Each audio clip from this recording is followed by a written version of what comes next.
इसको समझो, बिल्कुल 5 मिनट का टॉपिक है, बहुत जल्दी से समझ में आ जाएगा। टॉपिक का नाम क्या है? ब्लड।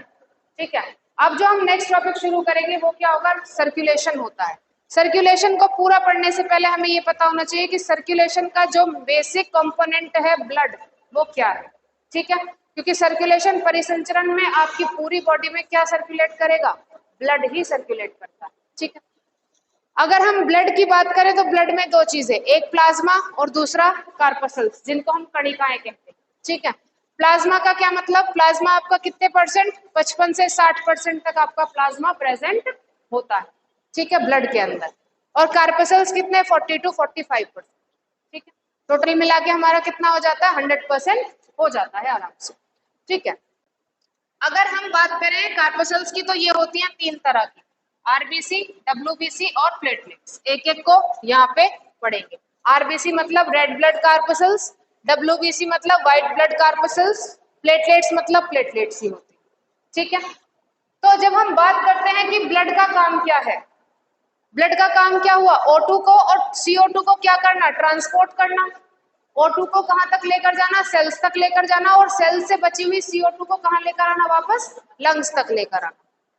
यही तो हम पढ़ रहे थे। हमने रेस्पिरेशन में क्या पढ़ा था कि जो आपके एयर सैक होते हैं वहां पर ब्लड सेल प्रेजेंट है, वो क्या कर रही है? O2 को तो एयर सैक से ले रही है और CO2 को उसमें दे रही है, इसीलिए CO2 बॉडी से बाहर निकल जा रही है। ठीक है, अब उसमें क्या करेगा? हमारे ब्लड में एक प्रोटीन होता है जिसका नाम होता है हिपेरिन। ठीक है, क्योंकि ब्लड हमारी बॉडी में क्या करता रहता है? फ्लोट करता रहता है, बहता रहता है। तो कुछ चीज ऐसी भी होनी चाहिए कि वो ब्लड को क्या ना होने दे? जमने ना दे। क्योंकि जो हमारी ब्लड सेल्स होती हैं, जो ब्लड कणिकाएं होती हैं, वो काफी पतली पतली होती हैं। ठीक है, तो उनमें ब्लड जमे ना, इसीलिए ये हिपेरिन प्रोटीन उनको जमने से रोकता है। ठीक है, 3 चीजें हमारे ब्लड में मिली, पोटेशियम, विटामिन के और आपका प्रोथ्रोम्बिन। हमें कभी चोट लग जाती है, खून बहना शुरू हो जाता है। ठीक है, आफ्टर सम टाइम आप देखते हैं कि खून अपने आप ही क्या हो गया? बंद हो गया, या आपने कुछ ट्रीटमेंट किया और आपने ब्लड को क्या कर दिया? रोक दिया। वो ब्लड को रोकने का काम कौन करता है? ये तीनों मिनरल आपके उस ब्लड को रोकने में काम करते हैं। मैंने लिखा ना, चोट लगने पर क्या करते हैं? रक्त का थक्का जमाते हैं, यानी कि ब्लड को क्या कर देते हैं? क्लोट कर देते हैं। प्रोथ्रोम्बिन एक प्रोटीन है, पोटेशियम मिनरल है, और विटामिन के एक विटामिन है। ये तीनों ही वहां पर काम करते हैं और ब्लड को क्या कर देते हैं? क्लॉट कर देते हैं। ठीक है, जमा देते हैं। फिर एक ऊपर ब्लैक कलर की लेयर आ जाती है ना पूरी, वो इन्हीं की वजह से आती है। ठीक, अब इन तीनों की बात करते हैं। आरबीसी क्या है, डब्ल्यूबीसी क्या है और प्लेटलेट क्या है। बात करूं अगर आरबीसी की, तो आरबीसी का मतलब क्या हुआ? यहां पर प्रेजेंट होता है एचबी। एचबी मतलब हीमोग्लोबिन। हीमोग्लोबिन में प्रेजेंट है आयरन और ग्लोब्यूलिन। आयरन मतलब लोहा, और ग्लोब्यूलिन ग्लोब्यूलिन ही होता है। तो हीमो मतलब हीम, यानी कि लोहो, लोह पदार्थ को हीम भी कहते हैं। और ग्लोब्यूलिन मतलब ग्लोब्यूलिन एक तत्व है, तो पूरा नाम क्या हो गया एचबी का? हीमोग्लोबिन। ठीक है, आयरन की वजह से ही जो हमारा ब्लड है वो कैसा होता है? रेड होता है। ठीक है, तो आरबीसी कैसी होंगी? कलर में रेड होंगी। काम क्या करती हैं? जो आपकी सेल तक O2 को पहुंचाने का काम करती है, और CO2 को वापस लंग्स तक लाने का, ट्रांसपोर्टेशन का काम है आरबीसी का। न्यूक्लियस एब्सेंट होता है, इंपॉर्टेंट बात नोट रखिएगा, इनमें न्यूक्लियस नहीं होता है। ठीक है, जीवन काल कितने दिन का हुआ? 120 दिन का हुआ। बनती कहाँ पे है? बोन मैरो में। ये चीज कॉमन है, ये भी बोन मैरो में बनेगी, ये भी बोन मैरो में बनेगी, और ये भी बोन मैरो में बनेगी। ठीक है, डेड कहाँ होगी? प्लीहा। प्लीहा क्या है? जो हमारी ब्लड सेल्स होती हैं, जो ब्लड होता है कुछ जगह पर पहुंच नहीं पाता, कुछ टिश्यू ऐसे होते हैं जहाँ पे क्लस्टर बन जाता है, तो वहां पर ब्लड नहीं पहुंच पाता है। तो वहां पर ब्लड क्या हो जाता है? छन के अपने न्यूट्रिएंट को लेके जाता है। तो वो ना तो प्लाज्मा रह गया, ना वो ब्लड रह गया, तो उसको एक नाम दे दिया जाता है जिसको हम कहते हैं लसिका। ठीक है, जिसको हम क्या कह देते हैं? लसिका। तो जहां पर ब्लड नहीं जा पाता वहां क्या रहता है? लसिका प्रेजेंट रहते हैं। और जो आपकी प्लीहा है, ये आपकी बॉडी की सबसे बड़ी लसिका होती है, सबसे बड़ी लिम्फ होती है। और यही लिम्फ कहीं पे जुड़ के अपने आप को क्या बना देती है? एक नोड बना लेती है, गांठ बना लेती है, क्लस्टर बना लेती है, जिसे हम क्या कहते हैं? लसिका ग्रंथि या लसिका गांठ कहते हैं, लिम्फ नोड जिसको हम कहते हैं। ठीक है। लिम्फ नोड कहाँ मिलेगी? यहाँ पे टॉन्सिल्स होते हैं, कभी कभी ये गले वाला हिस्सा ना अंदर की तरफ सूज जाता है और हम ऐसे पकड़ के देखते हैं तो हमें यहाँ पे गांठें फील होती हैं, तो यहाँ क्या प्रेजेंट होते हैं? टॉन्सिल्स प्रेजेंट होते हैं। वही टॉन्सिल्स क्या होते हैं? लिम्फ नोड होती है। क्लियर है बात? ठीक है। यानी कि जहाँ पे टिश्यू के अंदर आपका ब्लड नहीं पहुंच पाता वहां पे क्या चला जाता है? लसीका चला जाता है ब्लड से छनकर। ठीक, इतनी चीज क्लियर है।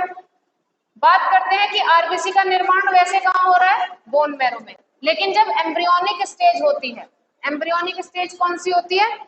जब एक फीटस तैयार हो रहा होता है। एम्ब्रियो मतलब भ्रूण, भ्रूण मतलब फीटस तैयार हो रहा होता है ना। यानी कि एक तरह से हम कहते हैं कि जो प्रेग्नेंट होते हैं लेडीज, है ना, उनमें क्या होगा? उनका जो फीटस तैयार होता है उसको एक मंथ, एक टाइम पीरियड तक एम्ब्रियो कहा जाता है।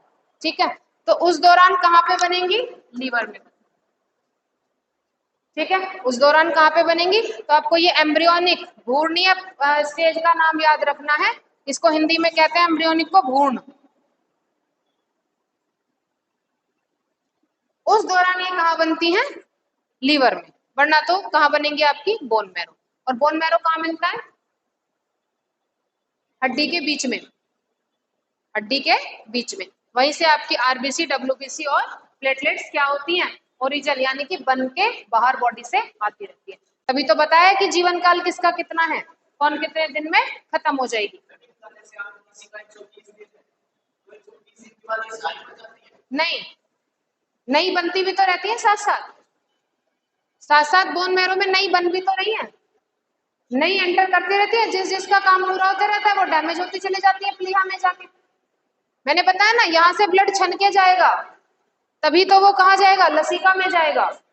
और लसीका जो हो गया वो कैसा है? उसका ना कोई रंग है, गाढ़ा है, तरल पदार्थ है, लेकिन काम टिश्यू में वही कर रहा है जो क्या करती है? ब्लड करता है। ठीक है ना, बस एचबी नहीं जाता वहां पे, आरबीसी नहीं होती, डब्ल्यूबीसी प्रेजेंट होती है। ठीक है, तो ये किसके बारे में हुआ? आरबीसी के, रेड ब्लड सेल। ठीक है, इसको देखो जरा एक बार। हाँ, इसको बताते हैं अभी।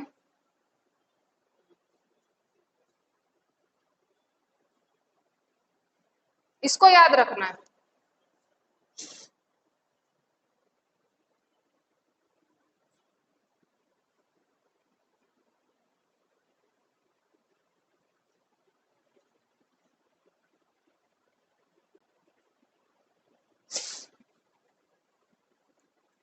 जो इनका काउंट है एचबी का, वो पर एमएल में चलता है ना। वो कहते हैं आपका 12 पॉइंट होना चाहिए, 13 पॉइंट होना चाहिए, है ना। पर एमएल के हिसाब से वो क्या करते हैं? आपका जो काउंट है बता देते हैं एचबी का। अगर एचबी कम है दैट मीन आपकी बॉडी में क्या हो गया? आयरन की कमी हो गई है। आयरन की कमी अगर ज्यादा हो जाती है तो आपकी बॉडी में एक डिजीज हो जाती है, नाम है एनीमिया। और इसका मतलब है बॉडी में क्या हो जाना? रक्त की कमी हो जाना। आयरन कम, हीमोग्लोबिन कम, हीमोग्लोबिन कम तो आरबीसी का काउंट अपने आप में क्या हो जाएगा? डाउन हो जाएगा। और आरबीसी का काउंट डाउन हुआ तो फिर तो ये एनीमिया बीमारी नाम दे दिया जाता है कि बस अब तो क्या हो गया? आप एनीमिया हो गया, आपको रक्त की आपके अंदर कमी हो गई। आरबीसी कम तो खून कैसा हो जाता है? पतला हो जाता है। इतनी चीज क्लियर? ठीक है, दूसरी बात डब्ल्यूबीसी, व्हाइट ब्लड कार्पसल्स। ठीक है, कार्पसल्स का मतलब ही कणिकाएं होता है। ये क्या हुआ? मैंने लिखा है कि इसको क्या कहा जाता है? शरीर का सिपाही या रक्षक। रक्षक कौन हुआ? जो आपको बुरी चीजों से या बुरी आदतों से या बुरी बातों से बचाए। ठीक है, अब हमारी बॉडी के अंदर जो सेल्स हैं वो अपनी हो गई, हमें घर में रह रहे हैं, हमारे फैमिली मेंबर हैं, हमारे रिश्तेदार हैं, उन्हें हम जानते हैं अच्छे से। ठीक है ना, कोई भी ऐसा पर्सन आया जिसे हम नहीं जानते, बाहरी व्यक्ति, उसके साथ बिहेवियर एकदम क्या हो जाता है? चेंज हो जाता है। ठीक है, सेम यही काम ये करती है। ये किसकी हेल्प करती हैं? ये इम्यून सिस्टम की हेल्प करती हैं। इम्यून सिस्टम क्या होता है? प्रतिरक्षा तंत्र, यानी कि जो आपकी बॉडी को बीमारियों से बचाए। वो ऐसा तंत्र है जो आपको क्या करता है? बाहर से जो माइक्रोब्स आ रहे हैं आपकी बॉडी के अंदर, उनको क्या करता रहता है? किल करता है। ठीक है, डब्ल्यूबीसी का बिल्कुल जो काम नजर आता है वो कब नजर आता है? कि हाँ ये ऐसा काम करती है जब आपको क्या लग जाती है? चोट लग जाती है। ठीक है, चोट लगेगी, आप क्या करना शुरू कर देते हैं कि या तो इसके चारों तरफ कोई आप डेटॉल लगाइए ताकि माइक्रोब्स क्या ना हो, अंदर इसमें एंटर ना कर पाए। लेकिन माइक्रोब तो माइक्रोब है, बहुत महीन है, बहुत बारीक है, दिखाई भी नहीं दे रहा, एंटर तो करेगा ही करेगा। तो सीधी सी बात है, जब डायरेक्ट बॉडी में एंटर कर रहा है तो कुछ तो वहां ऐसा होगा, है ना। तो यहाँ पर इसकी कुछ सेल्स आती हैं, जैसे न्यूट्रोफिल आ गई, लिम्फोसाइट आ गई, इसेनोफिल आ गई, ये सारी वहां प्रेजेंट होती हैं, सबके अलग अलग काम होते हैं, है ना। कुछ क्या करती हैं, कुछ माइक्रोब्स को किल कर देती हैं, कुछ क्या करती हैं, आने से रोक देती हैं, वहां पर अपना क्या बना लेती हैं, एक बैरियर बना लेती हैं।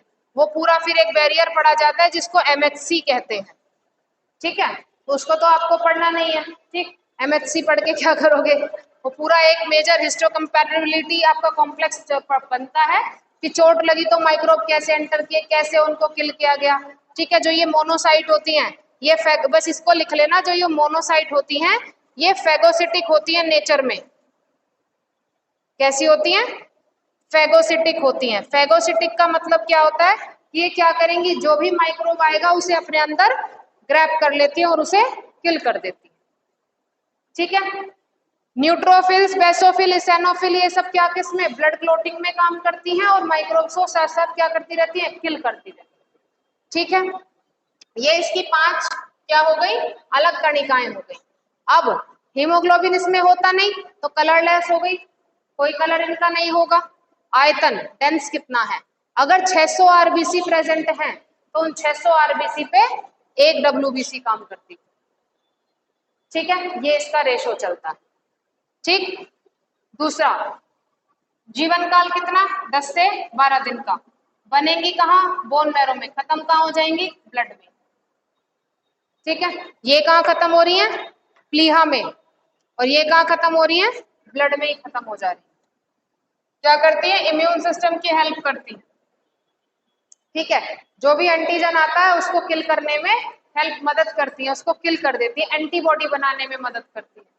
एक ब्लड कैंसर का नाम सुना है, ब्लड कैंसर हो जाता है, ल्यूकेमिया, ये उसका नाम है, ठीक है। ये क्या है, इसको ब्लड कैंसर कहते हैं और ये व्हाइट ब्लड सेल्स में ही अपने आप को फ्लो करवाता है, ठीक। क्या करता रहता है, उनकी संख्या को क्या कर देगा, बढ़ा देता है। कैंसर का मतलब ही क्या होता है कि वहां पे जो सेल्स हैं अब वो कैंसरस सेल हो गई है, और कैंसर सेल की एक टेंडेंसी होती है कि ये कंटिन्यूअस बेसिस पे डिवाइड करती रहती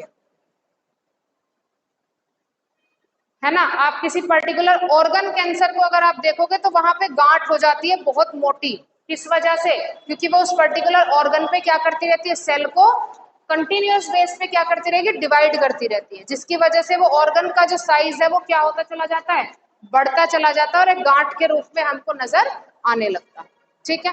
इसमें भी यही करती हैं, ये कंटिन्यूअस बेसिस पे डिवाइड करती रहती हैं और अपने नंबर ऑफ सेल्स को ब्लड में बढ़ा देती हैं और ब्लड को कैसा कर देती हैं, बिल्कुल पानी कर देती हैं, इनको तो खत्म ही करती चली जाती है, ठीक है। उसी को हम क्या कहते हैं, ब्लड कैंसर, ठीक। प्लेटलेट्स सभी जानते हैं, इनका अमाउंट तीनों का ही लाख में चलता है ना। ये 10 से 12 लाख हो गई, ये 4 से 5 लाख हो गई, ये आपकी फिर 50,000 से 2 लाख तक होती हैं। इससे अगर कम हो गई तो क्या होगा, आपकी बॉडी में कोई ना कोई कमी आपको नजर आने लगती है। जैसे डेंगू में वो सुना होगा ना कि क्या हो गई, प्लेटलेट्स डाउन हो गई, 50,000 से नीचे प्लेटलेट्स आ गई, है ना। तो वो यही होती हैं क्योंकि इनका क्या चलता है, काउंट चलता है, ठीक है, सभी का, ठीक। ये क्या करेंगी, सबसे पहले सीधी सी बात है, अगर ब्लड है तो ब्लड क्या करेगा, इम्यून सिस्टम की हेल्प करता है पूरी पूरी, क्योंकि यही एक ऐसी चीज है जो आपके पूरे ब्लड में घूमता रहता है, ठीक है। क्या करेगा, ब्लड को क्लॉट कराने में हेल्प करता है। लिख दिए तीनों प्रोटीन के नाम, एक प्रोथ्रोम्बिन है, ठीक है। ये क्या करते हैं, तीनों मिलके ब्लड के ऊपर क्या बना लेते हैं, एक जाल बना लेते हैं। जो ये प्रोथ्रोम्बिन है ना, ठीक है, ये क्या करता है, ये जाल बना देता है और ब्लड को नीचे के नीचे ही फिर बहने देता है। प्लेटलेट्स क्या करती हैं, ब्लड को बाहर नहीं आने देती हैं, ब्लड को बाहर नहीं आने देती। कभी कभी खून की उल्टी लग जाती है, लगनी नहीं चाहिए वैसे, क्यों क्यों लग जाती है कि कहीं ना कहीं जो आपका ब्लड होता है वो आपके स्टमक में एंटर कर जाता है, उसके बाद वो मुंह के रास्ते बाहर, जो कि क्या है, एक अनकंडीशन है, होना नहीं चाहिए ऐसा, है ना। तो वो कंडीशनल कौन करता है उसको, प्लेटलेट्स, वो उसको क्या करती है, ब्लड को उन्हीं कणिकाओं में रोक के रखती है कि अंदर ही अंदर बहना है, बाहर नहीं निकलना है। किसी वजह से बाहर निकल गया तो आपको क्या हो जाएगा, वोमिट हो जाती। ठीक है, निर्माण कहाँ हुआ, बोन मैरो में। जीवन काल कितना, 7 से 10 दिन का। उसके बाद और बनती रहती है और इतने टाइम ड्यूरेशन के बाद एक सेल अपने आप को खत्म कर देती। ठीक है, लाइफ टाइम कुछ नहीं है। ठीक है, जो शुगर पेशेंट होते हैं, जिनको डायबिटीज होती है, कहते हैं उनमें अगर उनको चोट लग जाती है, कट लग जाता है, तो वो जल्दी से घाव भरता नहीं है। ठीक है, क्योंकि उनके प्लेटलेट्स क्या है, एक तो प्रॉपर काम नहीं कर रही होती है, दूसरा उनके अंदर विटामिन सी की कमी हो जाती है। विटामिन सी की कमी हो जाएगी तो वो जख्म को जल्दी से भरने नहीं देती। ठीक है, इसीलिए विटामिन सी की कमी से हमने बताया था ना, स्कर्वी रोग होता है, मसूड़ों से खून ही आता रहता है। तो विटामिन सी की कमी हो गई, शुगर पेशेंट है, तो वो क्या करता रहेगा, जो अगर चोट उसको जरा सी भी लग गई, एक तो भरने में उसको महीना लग जाएगा, क्योंकि प्लेटलेट्स प्रॉपर काम नहीं कर रही, ब्लड को नहीं क्लॉट कर पा रही है। ब्लड को क्लॉट नहीं कर पा रही है तो आपका खून क्या होता रहता है, बहता रहता है। ठीक है, फिर हम बात करते हैं किसकी, लसिका की। ठीक, हमने क्या कहा कि जहां पे ब्लड सेल्स नहीं जा पाते वहां पे ब्लड छन के चला जाता है। जैसे टिश्यू जो होते हैं, ऊतक जिनको हम कहते हैं, उन टिश्यूज के अंदर क्या होती हैं, लिम्फ प्रेजेंट होती है। नाम बताया एक लिम्फ का, क्या बताया था, टॉन्सिल बताया ना। ठीक है, और जब ये फूल जाते हैं तो इनकी एक बीमारी हो जाती है, उसको भी हम क्या कहते हैं, टॉन्सिल हो गए हैं। क्योंकि ये जो लिम्फ नोड होती है यहाँ की, वो क्या हो जाती है, फूल जाती है, दर्द करती है, इसको क्लॉट कर देती है, बंद कर देती है इस तरह से, तो हमें इनहेलिंग में परेशानी होती है। टॉन्सिल तो हुए होंगे, नहीं हुए, टॉन्सिल नहीं हुए कभी, चलो अच्छी बात है मुझे तो बहुत हुए हैं। ठीक है, होता कैसा है, कलरलेस है, गाढ़ा है, तरल पदार्थ। सीधी सी बात है, जब ब्लड से छन के गया है तो एचबी तो जाएगा नहीं। ठीक है, एचबी नहीं जाएगा तो ब्लड कैसा होगा, पतला होगा, और कैसा रहेगा, कलरलेस रहेगा, और आपका गाढ़ा हो गया, ना तो प्लाज्मा रहा ना वो ब्लड रहा, तो अलग नाम दे दिया उसको, क्या, लसिका। ठीक, क्या करता है, जो आपका टिश्यू हो गया और आपकी ब्लड सेल्स, ब्लड कार्पोसेल्स होगी, दोनों के बीच क्या बना के रखेगा, एक सामंजस्य बिठा के रखता है। जो न्यूट्रिएंट ब्लड में प्रेजेंट हैं वो लसिका क्या लेकर आएगी, उनको टिश्यू तक भी लेकर आती है। ठीक, उनको टिश्यू तक ले आई। आरबीसी प्रेजेंट नहीं होती हैं, कौन सी होती है, डब्ल्यूबीसी प्रेजेंट होती है, क्योंकि यहाँ पे इम्यून सिस्टम की जरूरत आपको पड़ती ही पड़ती। ठीक है, क्या करेगा, सामान्य मात्रा रखता है, रुधिर को क्या करता है, छानता है। और दूसरी इंपॉर्टेंट बात, ये हमेशा एक ही दिशा में चलेगा, टिश्यू से हार्ट तक, इसकी डायरेक्शन चेंज नहीं होती। जैसे ब्लड सेल्स की डायरेक्शन चेंज होती रहती है सर्कुलेशन में, पहले वो हार्ट तक आती है और फिर हार्ट से पूरी बॉडी में, किडनी में रुकेंगी कहीं पे, किडनी में फिल्ट्रेशन होता है, ये कहीं नहीं रुकती, ये सीधा टिश्यू से चल के कहाँ रुकेंगी, हार्ट तक रुकेंगी, फिर टिश्यू से हार्ट, टिश्यू से हार्ट। बाकी तो ऐसा नहीं कि अब हार्ट से टिश्यू में जाएंगी, नहीं, हार्ट से तो वो ब्लड के रूप में फैल के वापस ब्लड से ही छन के फिर लसिका बनेगी। तो इनका डायरेक्शन हमेशा एक ही रहता है, टिश्यू से हार्ट की तरफ। ठीक है, माइक्रोब्स को किल करने में मदद करती हैं, जो क्लस्टर बन जाता है उसको क्या कहते हैं, लिम्फ नोड कहते हैं। बात क्लियर है? ठीक है, कोई डाउट है तो पूछो। प्लाज्मा हो गया जैसे ब्लड को जिसने लिक्विड में बना के रखा है, और कणिकाएं हो गई एक तरह से सेल्स, है ना। अगर मैं रेड ब्लड सेल्स की बात करूं तो रेड ब्लड सेल्स कुछ इस तरह की होती हैं, जो जुड़ी हुई हैं, एक दूसरे से शिफ्ट करती रहती हैं, तो उनको हम कणिकाएं कहते हैं। जब हम बात करेंगे लाल रक्त कोशिका की तो फिर उसमें एक सेल की बात करते हैं। ठीक है ना, ये होता है।